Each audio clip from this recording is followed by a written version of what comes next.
Hey everyone, welcome back to another episode of Twisted Talks. I'm Josh. I'm John. Um, I'm Tanya.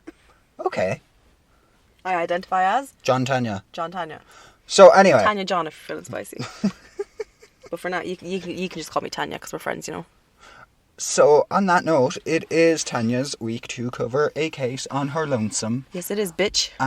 So let me shut up now. Your go. So, lads, before I get into this case, I just want to say, right, so first of all, there is a trigger warning. Of course, it's a murder case. What do you expect? But also, there's a lot of French names. And I was okay at French in school. My French teacher, who bullied me for 3 years and gave me several mental breakdowns, once complimented my pronunciation. But, yeah, I apologise in advance. So today's case is going to be the case of... Is the trigger warning just murder or... Murder, torture. I don't think I go into really graphic detail. So standard trigger warning, basically. Yeah. So Sophie Lionnet is who we're going to be speaking about today. And Sophie Lionnet was born in... Troyes. Yeah, they said it's pronounced the same as we tree. looked up the pronunciation. So Troyes, France, and that's spelled Troyes.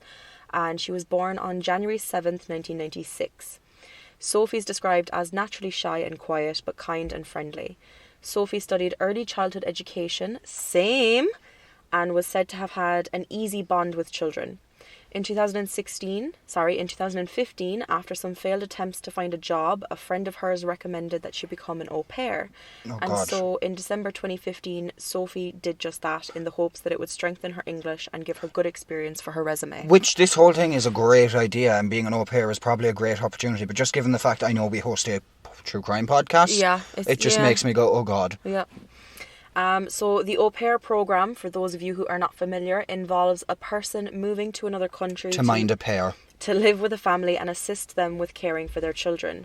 It's a cheap program, and while you get a very low salary as an allowance, you don't have to worry about food or finding somewhere to live, and you still get the experience of living abroad. So your money that you get is essentially just for you to do whatever you want. Yeah, on the days where you're not minding the kids. Yeah. So up until this point, Sophie had actually never left France, and she was now about to move to London to be an au pair. So upon being accepted into the au pair program, Sophie learned that she would be caring for 2 children, a 4-year-old and a 9-year-old, and that the couple she would be living with were French. Sophie was ecstatic, as this would make communicating easier, and additionally the mother said that she worked in the fashion industry and could introduce her to famous people, which Sophie found quite exciting. So in December 2015, Sophie moved to London. And by January 2016, it was clear from her social media posts and her interactions and exchanges with her family and friends that Sophie was very happy in her new job. Neighbours commented that Sophie seemed more like a member of the family than a nanny, and noted that sometimes she would be with the children for all 24 hours of the day. So that's nice. It sounded like she fit in, and she was, she was enjoying her time there. Exactly. And that they wanted her. And it said that she did have a really, really good bond with the 2 kids. I believe it was 2 boys. I couldn't find much on the children, and I suppose there's not really much point in bringing the kids into this. Yeah. Apart from just to say that she took care of them, and she basically that her job was to mind them, kind of. So the couple Sophie was working for and living with was Sabrina Kouider. It's Kouider, and Ouissem Medouni, who I've seen referred to as Sam, so I will be referring to him as Sam. And the 2 had been in an on and off relationship since they had met in 2001. They lived in a high-scale suburb in Wimbledon, southwest London, and Sophie was a fashion designer and Sam was a banker. During one of their off phases of the relationship in 2011, Sabrina met and began dating Mark Walton. And if you feel like you recognise that name, that's because Mark Walton was a founding member of Irish boy band Boyzone. Oh! Like, how random is that? Is he still in Boyzone? I think Boyzone have been disbanded with a few years. I know, but was he in it until the end? Yeah, and Ronan Keating. Yeah. Don't love me for fun, girl. Let me be the one, girl. Love me for a reason. Let the reason be love. That's been stuck in my head ever since I did the research. So, according to the New York Post, Walton is the father of one of Sabrina's children, but I couldn't verify that in any other sources. Okay. But as per that article, he is the father of her younger son, I believe. Who's the father of the younger son? Mark Walton of Boyzone. Okay, and how many is there? In Boyzone? No. Oh, kids, two. Two. Two. So only one of the two is... Oh, no, sorry. Both of the children were from previous relationships. I don't think either of them were Sam's kids. They were just in a very on and off relationship. Oh, okay. So he wasn't actually the biological father. No, he was like the caregiver. Yeah. Right. So the relationship between Sabrina and Mark fizzled out due to Sabrina's extreme jealousy and erratic behaviour. Excuse me. She had once accused him of... Your body's like, bitch, give me that McDonald's now. I'm starving. So she had once accused Mark Walton of sexually abusing her cat. Sorry? Sabrina never had a cat. She never had a cat. So how could he? She was just... That's slightly worrying, actually. Yeah, we'll... Oh my God, do you know what I saw? It's just oh because... God. Yeah, no, awful. Do you know what someone did before? No. I don't know when it was, but basically this pregnant one, do you know how sometimes you get like cravings or fixations? Yeah. Now this could have been a long time ago, I can't remember, just a TikTok I saw, but I know it's based on true crime. That basically this one was pregnant and she got like this fixation for rabbit soup. Yeah, she really wanted rabbit soup. The woman that shoved the rabbits up her vagina. She got a load of No, but not only did she shove the rabbits up her vagina, she chopped them up and put them up her vagina. Right, so basically, and then went into labour with them. This woman, right? This Girl, woman. Don't hijack my story. Sorry, Josh. Sorry, continue. I got very excited. But you will probably have to fill it in though, because I don't know too much. Right. Okay, you fill in what you know and I'll fill in basically all I know is that she kept getting fixated on wanting rabbit soup. She couldn't get rabbit soup. And then she noticed a rabbit that was out the back, and she wanted her husband or partner or whatever to catch it to make the rabbit soup, and he never could. And then eventually she went and caught the rabbit herself, chopped up the rabbit, shoved the rabbit up her hoo-ha, and then went into labour. Let me interject there. So multiple rabbit babies, I think. Yeah. As well. So what happened was she found the rabbit's den. That was it. Chopped up the baby rabbits, the little baby bunnies, shoved them up in her coochie. And then proceeded actual to practitioners saw her go into labour with them. They were like, what the fuck? And then there was this one guy there who was like, no, this can't be real. How would the rabbits have fucking gotten chopped up inside her? And also the rabbits had like something in their stomach. And he was like, so you're just really going to stand there and say that she had like corn inside in her stomach and that's what the rabbits ate? And that's how she got debunked, because this one guy had the good sense to be like, But like for ages people were like, how do you breed with a rabbit? Yeah. But anyway, it's just the sexual assault of the cat made me think of Sabrina's imaginary cat. Yeah. So after the relationship with Mark was finished, Sabrina ended up getting back with Sam. And from the outside, they seemed to have the perfect home, but it would soon become apparent that this was not the case. I was going to say, unless... Well, this might obviously change going by what type of show we are hosting. Yes. But this man must have a lot of patience. Mark or Sam? Sam. Well, I think in the on and off stages, like when they were off, they were both getting off with different people, so I don't think it really mattered much to him. Okay, fair. But also, like, why keep taking her back? Like, would you not just... Not saying that he's any angel, obviously, either, because don't know, but... I don't know, like, by all accounts, they just seem to have been very toxic when they were together. Now, Sabrina was obsessed with Mark Walton after the breakup, to the point... She molested his cat. that she had reported him to the police 30 times over a span of 5 years. Girl, you can get arrested for false reports. Had received a caution for wrongly naming him as a paedophile on a fake Facebook page. Mark Walton from Boyzone, he was going through it. Sorry, but also, why is she only getting a caution for it? Yeah, like, that's libel. Anyhow. So, within the first year of Sophie's time living with and working for Sabrina and Sam, she had begun expressing a desire to go home to her mother, but said that she couldn't due to the cost of the flight. This is something she would express time and time again, but would never give her mother details as to why. Neighbours also began to notice that Sophie was not herself. She seemed to have dulled and become withdrawn. Local fish and chip shop owner Michael Cromer noted that Sophie was always very quiet and didn't want to communicate much, and said he could sense she was struggling, but he and everyone else who knew Sophie could never truly imagine the horror that Sophie's life had become. Oh God. She once confessed to him that Sabrina had beaten her for dropping the butter, and this was only a minor taste of what she was dealing with. Neighbours began to notice when Sophie wasn't around as much, and when they would ask Sam about it, he would be evasive with his answers and would say Sophie had left or that she was just busy with errands. One neighbour recalls asking Sabrina, "Can you stop yelling at the girl like that?" To which Sabrina responded that Sophie was lazy, she didn't cook, she didn't do anything. Fire her then. And let her go home. It wasn't uncommon for neighbours to hear Sabrina screaming at Sophie at all, and on one occasion... I just left that bit blank. I don't know what I was going to say there. I think that was actually... you know what? I actually think that was about the neighbour that asked, could you stop yelling at her? And I don't know. Oh, just mixed up in order. Yeah. So, moving on. Sabrina had become extremely deluded, and her obsession with Mark Walton had morphed and grown into something extremely twisted.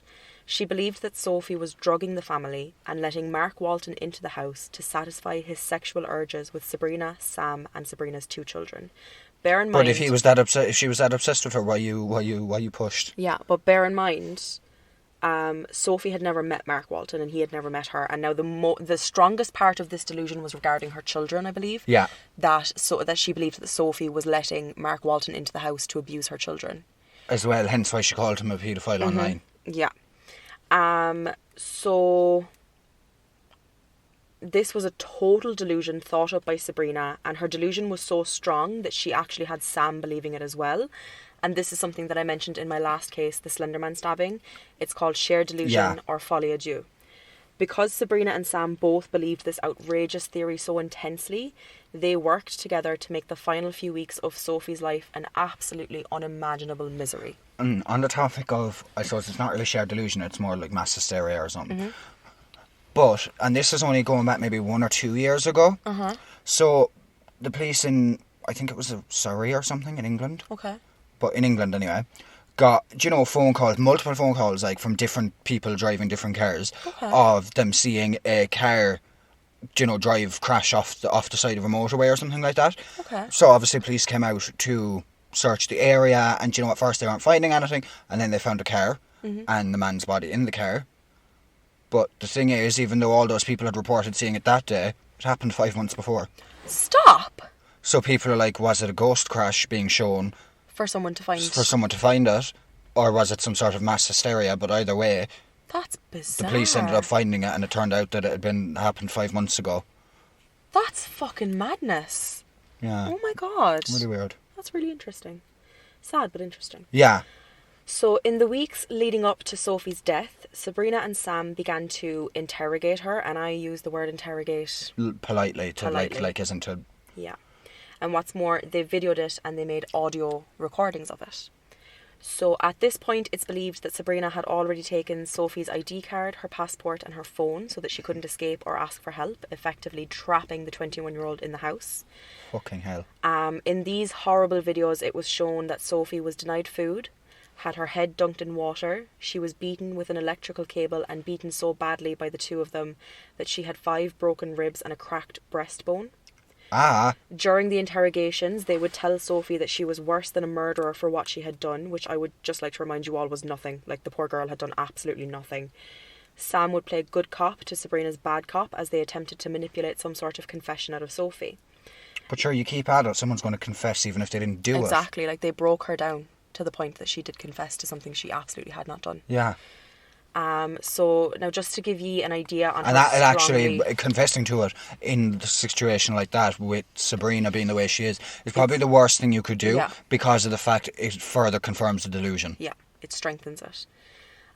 So just to give you an idea of how strongly Sabrina and Sam believed this, I'm going to read one transcript from one of the audio recordings, and I would just like to clarify that this is not me defending Sabrina or Sam in the slightest, but I would like to highlight how poor Sophie had no chance of getting out of this situation because of how strong the delusion was between these 2 individuals. Like, they wholeheartedly believed that what they were accusing her of was true, and nothing she said or did would change that. So this audio was recorded on September 11th, 2017 at 11:22 p.m. And so I'm just going to go through it, and starting off with what Sabrina said. Now, a lot of this seems to be in I think broken English, and I think some parts of it had to be translated because they were speaking in French. So Sabrina says, "You will not be able to come back to England. banned from coming into England. All right, Your Majesty. And actually, sorry, I just want to say, actually, I mentioned it at the end, it's fine. So where is the house? Because you fancy him, he is charming, and when you say yes, it is not that I don't like young people, but I prefer mature people. Mature, huh? Because they, and I think, so there's a lot of stars, like asterisks in this, and I'm assuming that's when they're using like curse words, so I'm going to use curse words. Yeah, but I don't understand a word that's being said so far. That makes no sense to me already. So... Mature, huh? Because they fuck children. Mature because they fuck children. What the fuck? This is mature for you? This is mature? This is mature? Abuse children. Abuse you and other people. I don't think he abused you. You wanted it because he couldn't do that with you. And whenever you come back to the house, I smell sex. At which point, Sam interjects, saying, see, something inaudible, she smells sex. Sabrina continues, saying, I smell it, I smell it. Where's the house? Hurry up, where is the house? Hurry up, otherwise I will fucking make the call. Hurry up, where is the house? Open your mouth, where is the house? The translator notes at this point that there is a lot of background noise. Sabrina continues, that's it. It is too late now, too late. It happened, like what we said yesterday. Here is one thing you can do to change. It is to save the world, okay? Save yourself and save the children. Why? Why do you hesitate? Because you will end up telling me. Why do you hesitate to tell me the truth? Why don't you want to tell me where is the house? Why do you hesitate to tell me? Why do you hesitate? Sabrina continues saying, I'm talking to you. Why do you hesitate? I'm talking to you. You can talk to me. It's okay. Anyway, you stabbed me more than once. I can take several stabbings. It's okay. Give a second one. It's okay. I told you. I can take everything. I'm strong. I'm strong right now, okay? Because, inaudible, Daddy said, what kill you make you bring your life. Who said that? Come on. I think she means her father said to her what basically. No, what but who said that? Sabrina. Okay, so is this just all Sabrina talking? Most so far? of this is Sabrina because she's like the bad. Apart cop. from Sam interjecting there a minute ago. Now, what the house that she's referring to, I believe, is Mark Walton's house. I'm assuming, yeah, that's the only thing I could think of. And then Sabrina says, "Daddy said, what kill you make you bring your life. So I think what kills you makes you stronger. Yeah. Come on, be quick. Go on. I'm listening. Let's go. Go on, listen to me. I don't have all night, okay? Be quick. Why do you hesitate to tell me where is the house? Why are you hesitating to tell me where is the house? Why are you scared? Are you scared? Is it because there are lots of crimes over there and you are protecting them because you are involved? So what is the problem then? Why don't you want to tell me where is the house? Why do you hesitate to tell where is the house? I'm talking to you. And then something inaudible. And this is all Sabrina speaking. I will tell you when someone else is speaking. Mm-hmm. So go on. I'm listening to you. I'm listening to you. You are going inaudible and I'm annoyed. My nerves are going up and up. So be quick. Go on. So where is the house? I'm listening. Where is the house? Talk. I'm listening. Where the fucking house is? You open your mouth right now. Where is the house? Where is the house? Open your mouth. Open your fucking mouth. Where is the house? You don't to say it. You don't want to it. So you want to go to prison? So where do you sit? Where do you seat at? Be ready. It is either 40 years in prison or you leave. It is up to you. You have the choice. Think carefully about 40 years in prison. Close your eyes for 1 minute, okay? And imagine yourself every day in a cage like an animal with other people inside. That's not a laughing matter. With paedophiles and all the inaudible. Because people who do this kind of thing, it means that you sell children, okay? At this point, the translator interjects to say that he can hear a continuous, I believe, gagging noise in the background. And Sabrina continues, so decide and talk to me. Decide. Be quick, be quick. I'm listening to you. I'm listening to you. I don't have time. I'm starting to have a sore neck. I have sore feet. Be quick, quickly. Talk. Be quick, quickly. Don't think where the house is, okay? Where is the house? Be quick. Is it the house next door? Look at me. Is it the house in this area? Inaudible. You know where the house is. You know where is the house, so you tell me. And then there's inaudible whispers from Sophie at this point. And Sabrina continues pestering her. You tell me where the house is. You tell me where the house is. We're going to make a plan. 1 second. We are going to make a plan. Sabrina continues, and you have to tell me, because if I go to the address and I'm going to send somebody there, and if it turns out exactly like the way you sent me to those people, I'm going to kill you, okay? Be quick. So that's the end of the transcript, and the whole exchange was... Like, none of that makes any sense. No, like, she is absolutely deluded. So this was them trying to get Sophie to reveal where Mark Walton's house was, and this is information that Sophie just simply did not have. And in the 12 days leading up to Sophie's final day, the interrogations picked up pace and became more aggressive and ferocious, and this culminated in Sophie being tortured and drowned in the bath of Sabrina and Sam's house. Jesus Christ. So on September 20th, 2017, neighbours reported black smoke and a strange pungent smell emanating from Sabrina and Sam's backyard. Oh no. And they were concerned for the children. When firefighters arrived on the scene, Sam was standing in front of the grill cooking some chicken, and near him was a bonfire. And when firefighters put it out, they were horrified to see clothes, a pair of glasses, a bracelet, a piece of a human nose, and some fingers amongst the ashes. Ooh. Firefighter Thomas Hunt, in his surprise, asked why they were burning a body, to which Sam calmly... Why do you even give someone an opportunity to... I know you probably don't know what else to do, like, but... To which Sam calmly responded, "It's a lamb." A lamb with fingers. He tried to say it was a sheep carcass. The firefighters notified police, and Sam continued to protest that it was a lamb until he finally gained some common fucking sense and shut up as he was being escorted to the police station. Sabrina had been at the park with the children, and when she was contacted from the station by Sam, she played dumb. When asked about Sophie's whereabouts, Sabrina claimed that she had quit 2 days before, gone back to France, and they had not heard from her. Police found this incredibly strange and suspicious, so Sabrina was placed in custody as well. While in custody, Sabrina badmouthed Sophie to no end, saying she was lazy, refused to take care of the children, would spend hours on the couch on her phone, and that she was a thief. A search of the couple's home and electronics helped detectives to piece the puzzle together.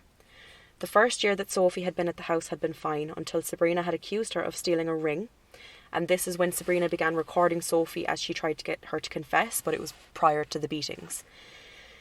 And the longer Sophie denied it, the more Sabrina's delusion grew.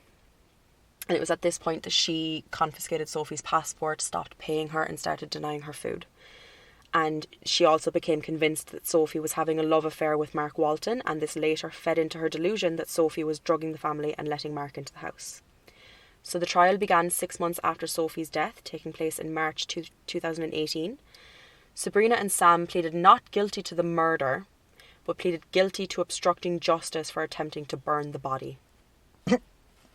So we didn't kill her, but we tried to dispose of the body. We thought it'd be good fire later. Fucking idiots. Like, what the fuck? So due to the body being burnt, the coroner could not determine a concrete cause of death. On day 2, but he was able to see her various injuries, like the injuries to her ribs, her to the bones, her breastbone and other body parts.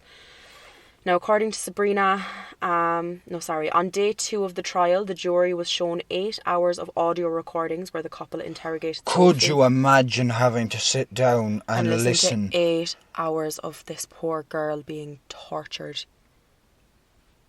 But also the hysterics of Sophie and Sam playing good cop, bad cop. Sabrina, sorry, I've done that a lot in my research. I've had to go and correct it a few times because all the S names, I've put Sabrina down as Sophie and Sophie down as Sabrina. So, according to Sabrina, Sophie had admitted to working for Mark Walton for a sum of €20,000, and the court was shown That's why she didn't have enough money to fly home and see her mother, is it? Fuck off. And the court was shown a video of her confessing to the alleged plot, though they could clearly see that this was a confession extracted under pressure, according to the prosecution. And Aisling Hussein? Where is this? Hussein is what I'd say, yeah. So Aisling Hussein of the prosecution said, quote, "Only Kouider and Medouni know exactly how they killed Sophie, but the prosecutor's office sought to prove that she died as a result of Only who know? Sabrina and Sam. Oh. But the prosecutor's office sought to prove that she died as a result of continuous and decided violence and not by accident. It was said during the trial that Sabrina's delusions were a result of emotionally unstable personality disorder, also known as borderline personality disorder, and that this caused her to believe that Sophie was helping Mark Walton to sexually abuse her family and particularly her young children. On June 26th, 2018, Sabrina Kouider and Ouissem Medouni were sentenced to life imprisonment with a minimum term of 30 years to be served. Judge Nicholas Hillard, after handing down the sentence, said the following, quote, "It is plain from all the evidence that Sophie was a kind, gentle and good-natured girl," end quote. He further stated that there was no excuse for the horrible cruelty and humiliation Sabrina and Sam had inflicted on Sophie. I kept getting confused, that's why I kept asking the names, because you were saying the full names. Yeah. And because I've been so used to hearing Sam, I kept getting like, who? Yeah. Yeah. I follow now. Yeah. So he further stated that there was no excuse for the horrible cruelty and humiliation Sabrina and Sam had inflicted on Sophie, and that, quote, I'm sure on all the evidence you were both involved in torturing Sophie in the bath in the lead up to her death, in making her think she would drown unless she gave you information you wanted, which was not in her power to give because it did not exist. Yeah. The suffering and the torture you put her through before her death was prolonged and without pity. He continued to say that their behaviour had its origins in cruelty and a desire for revenge, adding that Sabrina was motivated by an unjustified desire to make Sophie Lionnet and Mark Walton suffer. And he closed by saying, quote, I do not think you thought for one moment you were acting lawfully. I'm sure you knew the way you interrogated her was unacceptable in the extreme, that it was unlawful to assault her and she was in a dreadful state by the time of her death, and torturing her in the bath was totally and utterly wrong, end quote. That is and wild. that is what I have on this case. And she literally like made no sense for the whole lot of it. Like I do, to some, like, obviously I don't excuse any of it, but I do feel like, because that's not normal. That No, I do think she had an extremely undiagnosed mental illness, but at the end of the day, to be that stuck into a delusion, it's like a psychotic break. Yeah, it's like psychosis, but it still doesn't excuse her actions, and the fact that it went on for so long. Yeah. And Sam, he's an absolute piece of fucking shit. Yeah. They're both pieces of shit, but he's an absolute piece of fucking shit. He didn't have anything. He was in the right state. He was in the you know. He had the power to give Sophie her passport or give her her phone or say, get "Get her out." out of that situation, and he didn't. Yeah. He chose to feed into the delusion. Very weird. Very So wrong. yeah, that is the end of that case, guys. Thank you for listening, and remember, if you don't give 5 stars, every single member of Boyzone is going to be at the end of your bed tonight, and they are going to sing Love Me For A Reason very loudly and very off key, and all your neighbours are going to hate you, and you're going to have to move out because your landlord's going to evict you. You know, I feel like to some people that's not a bad thing apart from the eviction. Yeah. Don't love me for fun, girl. Let me be the one, girl. Love me for a reason. Let the reason be love. But stay away from my cash. The one that don't exist. Yeah. So yeah, that is the horrible, tragic case of Sophie Lionnet. Someone to say anything? Yeah, no, I'm just still trying to wrap my head around the even the transcript. Yeah, like it was wild. Like as I don't know how you read it, to be honest. Yeah, like as I was typing it out, I was like, this woman is off her rocker. And I don't know, was it just mistranslated or what? But like, I just felt it was necessary to include it to kind of give a context of far gone and how deep this delusion of how was. insane these two were, and how Sophie really had no chance of, unfortunately, getting out of this situation because they firmly believed what they were saying was true. Yeah, it's awful.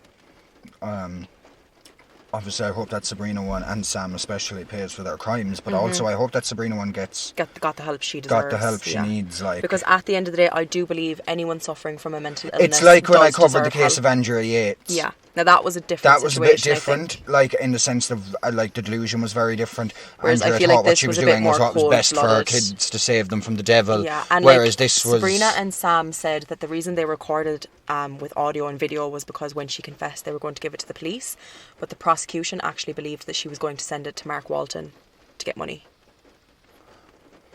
That's very possible. I'm going to leave it here because you need to record yours and I want McDonald's tonight. You can't. Yeah, well, we are going to leave it here because there's nothing left It's to done. do. Like double McPlant, let's go. And don't forget, if you don't give 5 stars, boys are going to sneak into your house and they're going to sing very loudly and off key and get you evicted. And they're going to disturb your peace and your sleep. My peace is far gone disturbed. Yeah. But yeah, so love ye. Love ye, bye. Bye. Ciao.